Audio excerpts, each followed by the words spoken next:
estás? And here, my part is the refugee program. The refugee program are people that come from many, many different countries. We have a map behind you with the little flags from where they're from.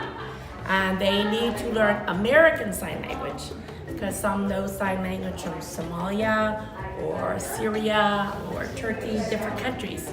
So they need to learn American Sign Language, and they need to know what do refugees need to do to be legal, to do everything. And they have to learn English so they can get a job. Before the travel ban and before the reduction in refugee resettlement in the United States, we were seeing a steady flow of refugees coming to the Buffalo area, some who had disabilities. And in that group, there were deaf refugees coming from countries from all over the world. So we decided as an agency that we had a responsibility to welcome them into the deaf community in Western New York and provide them the support services they needed to live full, rich lives here. The first thing we do is teach them American Sign Language. These clients of ours don't necessarily have the ability to communicate with interpreters here because they never learned American Sign Language. It's a really great piece of technology. Also, the camera itself, I can move the camera, so... My students are from 11 different countries, but there's only maybe 6 or 7 that are still coming here. Some have already gotten jobs. Some are doing other things that don't have to come. They're adults that can decide for themselves. So some are from Congo, from Syria, Somalia, Sudan, Syria, Burma. We have Nepali Bhutanese clients, all of whom bring different language skills. So the class is a lot of fun. The students all share information with each other about where they've come from, and they're all working towards very similar goals, which is to be able to get jobs and raise their families and live independently here in the United States.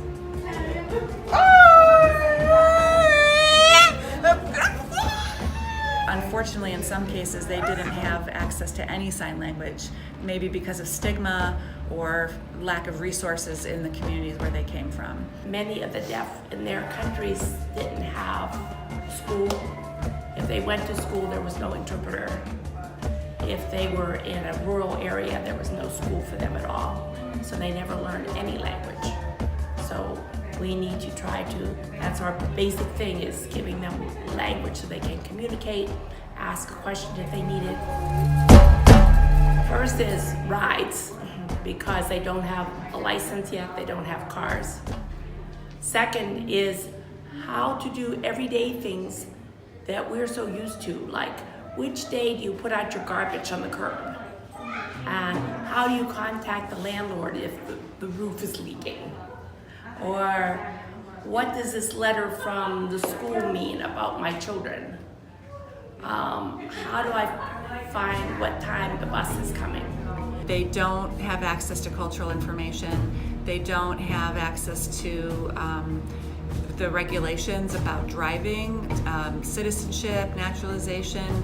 They don't necessarily have the ability to take advantage of adult education programs that others have access to. So we really have to deal with their very low education level and their low literacy levels first and foremost. It takes a couple years before they can be at a point where they can use interpreters effectively.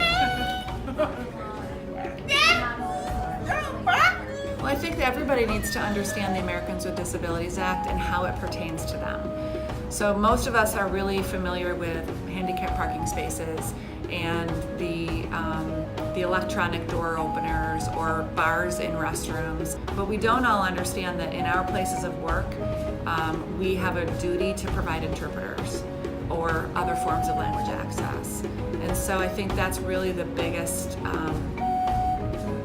need is for your average American to understand how they are responsible to follow that law.